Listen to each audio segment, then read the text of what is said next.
Hello guys, मैं संदीप संगर, आपका quant और रीजनिंग का टीचर एक बार फिर से आपका स्वागत करता हूं। तो प्रॉफिट एंड लॉस चैप्टर ये कर रहे थे हम। पिछली वीडियो में मैंने आपको इसके बेसिक समझाए थे कि कौन कौन सी टर्म्स हैं जो इस चैप्टर में यूज़ होती हैं। टोटल 6 टर्म्स थी, CP, SP, MP, profit, loss और डिस्काउंट। तो इन 6 चीज़ों के ऊपर ही पूरा चैप्टर हमारा बेस करता है। आज की इस वीडियो में, ठीक है, जो उसका पार्ट 2 है, सेकंड वीडियो, तो सेकंड वीडियो में जो मैं आपको कवर करने वाला हूँ उसके फॉर्मूलेज, ठीक है, कि इसके फॉर्मूलेज अगर आप बुक में देखो इस तरह से टोटल आपको 6 फॉर्मूले दिए होते हैं। ये प्रॉफिट निकालने का मैंने आपको पिछली क्लास में भी बताया था कि सेलिंग प्राइस में से कॉस्ट प्राइस निकाल दो तो प्रॉफिट मिलता है। लॉस, अगर कॉस्ट प्राइस ज़्यादा हो और सेलिंग प्राइस कम हो तब इन दोनों के डिफरेंस जो मिलता है वो हमको लॉस मिलता है। अब क्वेश्चन में, मोस्टली क्वेश्चन में आपको प्रॉफिट निकालने को बोला जाता है, लेकिन वो बोला जाता है इन टर्म ऑफ परसेंटेज, कि प्रॉफिट निकालो या फिर लॉस निकालो, इन टर्म ऑफ परसेंटेज में निकालो। अब परसेंटेज में निकालना हो तो ये फॉर्मूला आपको दिया होता है प्रॉफिट का, selling price minus cost price divide by cost price into 100, और लॉस का cost price minus selling price divide by cost price into 100। इसके बाद 2 फॉर्मूले और आते हैं कि कुछ क्वेश्चन में आपको क्या होता है कि कॉस्ट प्राइस दिया होता है, प्रॉफिट परसेंटेज और लॉस परसेंटेज दी होती है, ठीक है। ये परसेंटेज है, आप इसका लिखो परसेंटेज, ये आपको गिवन होती है और आपको निकालने को बोला जाता है सेलिंग प्राइस। तो अगर सेलिंग प्राइस निकालना है तो इस तरीके से आप निकाल सकते हो, cost price into 100 plus profit है तो प्लस, लॉस है तो माइनस, डिवाइड बाय 100। और अगर सीपी निकालना है तो ये वाली टर्म उधर जाके क्या हो जाएगी, इनवर्स हो जाएगी। तो ये आपके हो गए बुकिश फॉर्मूले जो आपको बुक में दिए होते हैं। अब हम इसको याद करते हैं और क्वेश्चन सॉल्व करना शुरू कर देते हैं। हमको ये नहीं पता होता कि ये फॉर्मूले बने कैसे हैं, इनकी फॉर्मेशन क्या है। तो हम इस वीडियो में फॉर्मेशन समझेंगे। फॉर्मेशन अच्छे से समझ लोगे तो आपको ये याद करने की जरूरत नहीं पड़ेगी, ठीक है। प्रॉफिट हमको सिंपल पता है, जो मेरा फायदा है, तो मैं सिंपल देखूंगा। अगर मैंने चीज 500 की खरीद के 600 की बेच दी तो 100 रुपया प्रॉफिट है। 500 की खरीद के 400 की बेच दी तो 100 रुपया क्या है, मेरा लॉस हो जाएगा, ठीक है। ये दोनों आपके कवर हो गए। अब है आपके प्रॉफिट परसेंटेज। अगर आपको परसेंटेज चैप्टर याद है, जिसमें मैं एक एग्जांपल देता हूं जो हम मोस्टली यूज करते रहते हैं अपने स्कूल टाइम, कॉलेज टाइम में, कि जब हमारा रिजल्ट आता है तो हम देखते हैं कि हमारे टोटल मार्क्स कितने हैं, टोटल मार्क्स ऑब्टेन। मान लो मेरे टोटल 500 नंबर बने हैं सब पेपर को मिला के, और फिर मैं देखता हूं कितनों में से, आउट ऑफ कितने में से ये नंबर हैं, और मान लो हमको नंबर दे दिए कि नंबर जो है 800 में से है, ठीक है। अब मेरे को पता करना होता है कि मेरे नंबर जो हैं वो कितने परसेंट बने, परसेंटेज ऑफ मार्क्स, ठीक है। सिंपल चीज है, ये तो हम करते आए हैं स्कूल टाइम, कॉलेज टाइम में, कि कितने नंबर हैं और कितने में से हैं और कितने परसेंट बने। तो क्या करते थे हम, याद है? हाँ, क्या करते थे हम कि जितने हमारे नंबर हैं उनको हम ऊपर लिखते थे, और जिनसे हमको कंपैरिजन करना हो उसको हम नीचे लिखते थे, और इनटू कर देते थे हम 100 के साथ। इस तरीके से हम क्या करते थे, परसेंटेज को फाइंड कर सकते थे, ठीक है। ये अब यहाँ से अगर मैं कैलकुलेशन करूँ इसकी तो फिर 42425, तो यहाँ से मेरी वैल्यू जो आ जाएगी 62.5%। क्लियर? कि ये हम नॉर्मल रूटीन में हर एग्जाम के बाद करते आए हैं। अब यहीं पे हमारा सारा कंसेप्ट है, परसेंटेज का कंसेप्ट भी यही है, और प्रॉफिट परसेंटेज, लॉस परसेंटेज निकालने का कंसेप्ट भी यही है। कि मेरे को इसमें पता क्या करना था, किसका परसेंटेज पता करना था, मेरे को मेरे नंबरों का परसेंटेज पता करना था, उसको मैंने लिखा ऊपर। और मेरे को इसको कंपैरिजन किसके साथ करना था, टोटल के साथ, उसको मैंने लिखा नीचे और इनटू 100। तो यही परसेंटेज का फॉर्मूला है हमारा, कि जिसका भी मैंने फाइंड करना हो उसको मैं हमेशा लिखूंगा ऊपर, जिसका मेरे को ढूंढना है वो हमेशा ऊपर लिखूंगा, डिवाइडेड बाय जिसके साथ उसको मैंने कंपेयर करना है उसको लिखूंगा नीचे, और इनटू 100। ये फॉर्मूला नहीं, ये कंसेप्ट है, इसको एक माइंड में बिठा लो आप, कि जिसका मेरे को परसेंटेज ढूंढना है वो हमेशा ऊपर लिखूंगा, और उसका कंपैरिजन जिसके साथ करना है उसको मैं नीचे लिखूंगा और इनटू कर दूंगा 100 के साथ। बहुत यूज होने वाला ये कंसेप्ट है आपका, इस चैप्टर में तो होगा ही होगा, इसके बाद डीआई में भी यूज होने वाला है ये आपका, ठीक है। ये चलता ही रहेगा ऑलमोस्ट आपके हर चैप्टर के साथ साथ, ठीक है। अब यही फॉर्मूला अगर मैं इधर अप्लाई करूं, ये हमारे प्रॉफिट एंड लॉस के अंदर, तो करना क्या है मेरे को, मैं आपको एक क्वेश्चन बना के देता हूं, तो जरूरत नहीं पड़ेगी आपको ये फॉर्मूला याद रखने की। कि मान लो मेरे को क्वेश्चन में दिया हुआ है कॉस्ट प्राइस, कि मैंने एक आर्टिकल बाय किया 500 का, और उसको मैंने सेल कर दिया, मेरी सेलिंग प्राइस मेरे को दिया हुआ 600। अब क्वेश्चन में मेरे से पूछा क्या है, बताओ कितने परसेंट का प्रॉफिट हुआ। ठीक है, तो क्या पूछा गया है मेरे से, प्रॉफिट परसेंटेज। तो रिकॉल करो कि क्या है परसेंटेज का कंसेप्ट, कि जिसका भी मेरे को निकालना है उसको क्या लिखना है ऊपर। तो मेरे को किसका निकालना है, प्रॉफिट का परसेंट निकालना है। तो फिर मैं प्रॉफिट को क्या लिखूंगा, ऊपर लिखूंगा। तो सिंपल आप सोच सकते हो 500 की 600 की बेच दी तो क्या प्रॉफिट है मेरा 500 की 600 में बेचूंगा तो प्रॉफिट मेरा क्या हो जाएगा 100। तो ऊपर मेरा क्या आ जाएगा 100 रुपीज आ जाएगा।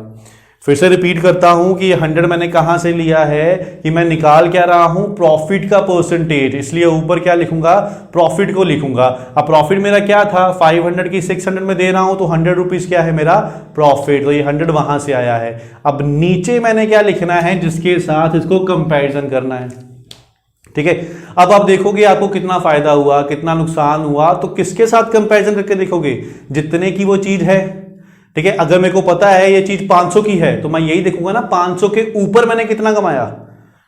क्लियर, कि अगर चीज 500 की है तो मैं यही देखूंगा 500 से ऊपर मैंने कितना कमाया या 500 से नीचे मैंने कितना गवाया।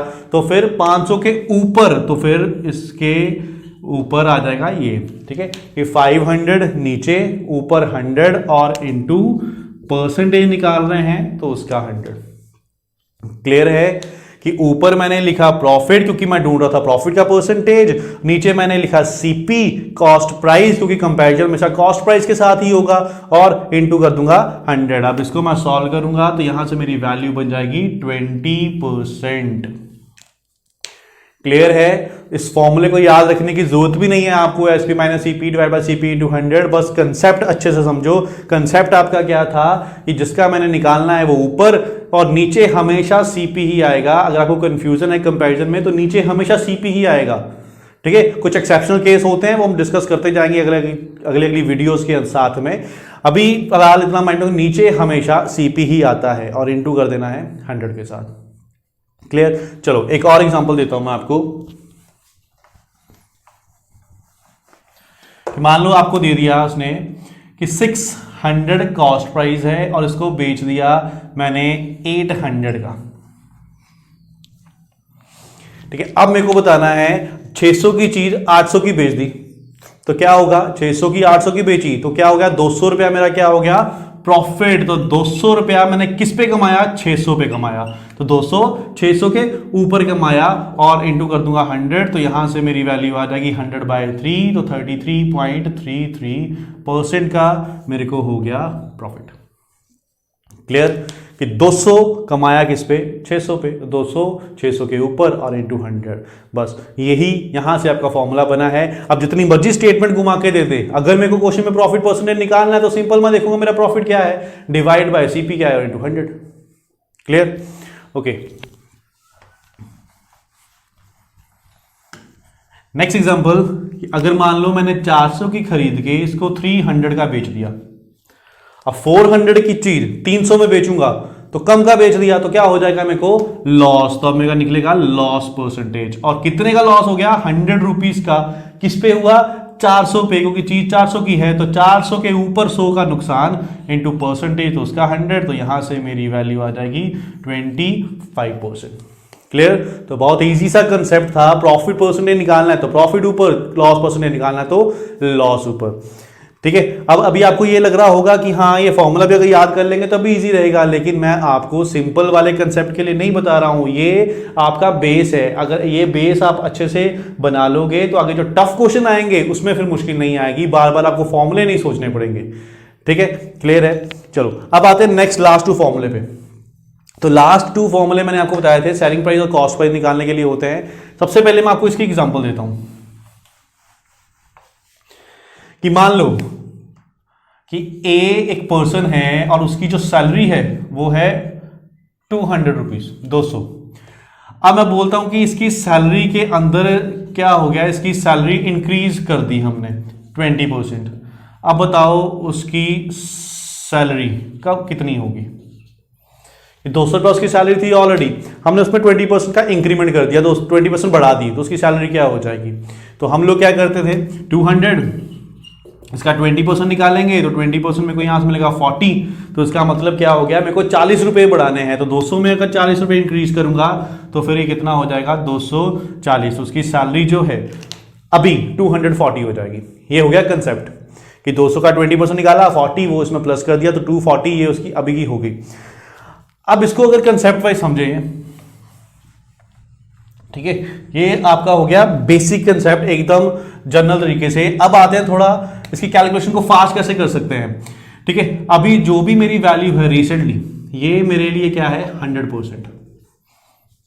ठीक है, मेरे पास जितने भी पैसे हैं, जो भी चीज है, वो अभी फिलहाल मेरे लिए 100% है। अब अगर इसमें 100% में 20% बढ़ा दूंगा तो कितने परसेंट हो जाएगी, कितनी हो जाएगी 120%। ठीक है, अगर मैं 20% कम कर दूंगा 100% में से, अगर मैं बोल दूं 20% मेरा कम हो गया तो कितना परसेंट रह जाएगा 80%। एकदम सही। तो बस यही करना है हमको, 100% में 20% बढ़ जाएगा तो इसका मतलब जो 200 की वैल्यू है वो 100% नहीं रहेगी, 20% इंक्रीज होने के बाद कितनी बन जाएगी 120% बन जाएगी, और यहां से मेरी डायरेक्ट वैल्यू आ जाएगी 240।